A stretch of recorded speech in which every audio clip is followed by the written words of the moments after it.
അസ്സലാമു അലൈക്കും. ലോകത്തെ ഏറ്റവും സുന്ദരമായ കാഴ്ചകളിലൊന്ന് ഏതാണെന്ന് ചോദിച്ചാൽ ഞാൻ പറയും വിശുദ്ധ കഅബയുടെ ഉള്ളിൽ കയറി കഴുകുന്ന ഈ ഒരു ചടങ്ങ്. മാഷാ അല്ലാ, അതിസുന്ദരമായ കാഴ്ച. ഈ വർഷത്തെ കഅബ കഴുകുന്ന ചടങ്ങാണ് നമ്മൾ ഈ കാണുന്നത്. ഇന്നത്തെ ഈ മുഹറ ദിവസം രാവിലെ സുബഹി നമസ്കാരം കഴിഞ്ഞിട്ടാണ് വിശുദ്ധ ഹറമിൽ ഇങ്ങനെ കഴുകൽ ചടങ്ങ് നടക്കുന്നത്. വലിയ പ്രമുഖ വ്യക്തികളും പണ്ഡിതന്മാരും വിശിഷ്ടരായ ആളുകളും ഒക്കെ ഈ ചടങ്ങിനെത്തിയിരുന്നു. സാധാരണ ആളുകൾക്ക് നേരിട്ട് കാണാൻ ഈ ചടങ്ങ് അങ്ങനെ സൗദി സമ്മതിക്കാറില്ല. കഴുകാൻ വേണ്ടിയിട്ട് സംസം വെള്ളവും അതോടൊപ്പം റോസ് വാട്ടറും അത്തറും ഊതും മസ്കും അമ്പറും ഒക്കെ ഉപയോഗിച്ച വെള്ളം കൊണ്ടാണ് വിശുദ്ധ കഅബ കഴുകുന്നത്. 20 ലിറ്റർ സംസം വെള്ളം, 500 millilitre rose water, 24 millilitre musk, 24 millilitre ഊത്, ഇതൊക്കെ മിശ്രിതം ചേർത്ത് ഉപ്പും ഇതൊക്കെ ചേർത്തിട്ടാണ് ഈ വിശുദ്ധ കഅബ അതിസുന്ദരമായിട്ട് ബ്രഷ് ഉപയോഗിച്ച് കഴുകുന്നത്. ഇത് കഴുകാൻ വേണ്ടി ഉപയോഗിക്കുന്ന പാത്രങ്ങൾ തന്നെ അതിമനോഹരമാണ്. പുരാതനപരമായ പാത്രങ്ങളാണ് ഉപയോഗിച്ചിട്ടാണ് വിശുദ്ധ കഅബ കഴുകൽ ചടങ്ങ്. ഈ കഅബയുടെ നമുക്കറിയാം, കഅബയുടെ വാതിലിലേക്ക് കടക്കണമെങ്കിൽ ഒരു ലിഫ്റ്റ് പോലെ ഒരു സംവിധാനമുണ്ട്. അത് കൊണ്ടുവന്ന് അതിൽ കൂടെ കയറിയിട്ടാണ് വിശുദ്ധ കഅബൻ്റെ ഉള്ളിലേക്ക് കടക്കുക.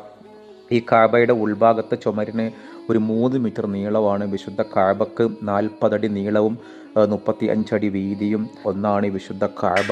ഈ വിശുദ്ധ കഅബയുടെ ഉള്ളിൽ കയറാനും മഹാഭാഗ്യം ലഭിക്കുന്ന ആളുകൾ ഇന്ന് ഈ വിശുദ്ധ കഅബ കഴുകുന്ന സമയത്താണ് അത് കയറാനുള്ള ഭാഗ്യം ലഭിക്കുക. സാധാരണ ഇത്തരം ചടങ്ങിന് മലയാളിയായ എം എ യൂസഫ് അലി ഉണ്ടാവലുണ്ട്. ഇത്തവണ അത് ഉണ്ടായിട്ടുണ്ടോ എന്ന് അറിഞ്ഞുകൂടാ. പ്രമുഖ വ്യക്തികൾക്ക് ക്ഷണമുണ്ടാവലുണ്ട്. ഈ വിശുദ്ധ കഅബ വർഷത്തിൽ 2 തവണയാണ് മുൻപ് കഴുകിയിരുന്നതെങ്കിൽ ഇത്തവണ അത് 1 തവണ മാത്രമാണ്. കോവിഡിന് മുൻപ് വരെ റമദാൻ്റെ മുന്നോടിയായിട്ട് മുഹറത്തിനായിട്ടുമാണ് കഴുകിയിരുന്നതെങ്കിൽ ഇപ്പോൾ അത് മുഹറം 15-നായിട്ട് മാത്രമായിട്ട് ചുരുങ്ങി.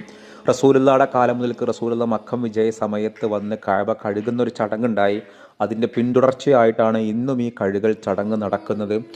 4 ഖലീഫമാരുടെ കാലത്ത് ഒരു സാധാരണമായ കഴുകൽ ചടങ്ങ് മാത്രമേ ഉണ്ടായിരുന്നുള്ളെങ്കിൽ ഇത് അബ്ബാസി ഒട്ടോമൻ സാമ്രാജ്യങ്ങളുടെ കാലത്താണ് ഒരു വലിയ ചടങ്ങെന്ന പോലെ.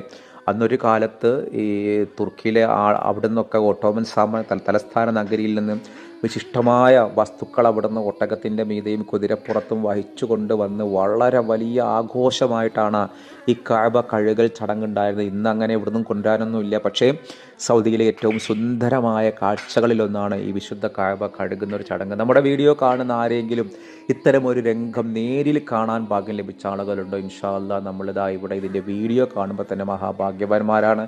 വിശുദ്ധ കഅബ കാണാനും അതും മതിവരോളം ഉൾക്കൊള്ളാനും അല്ലാഹു നമുക്ക് എല്ലാവർക്കും തൗഫീക്ക് നൽകട്ടെ.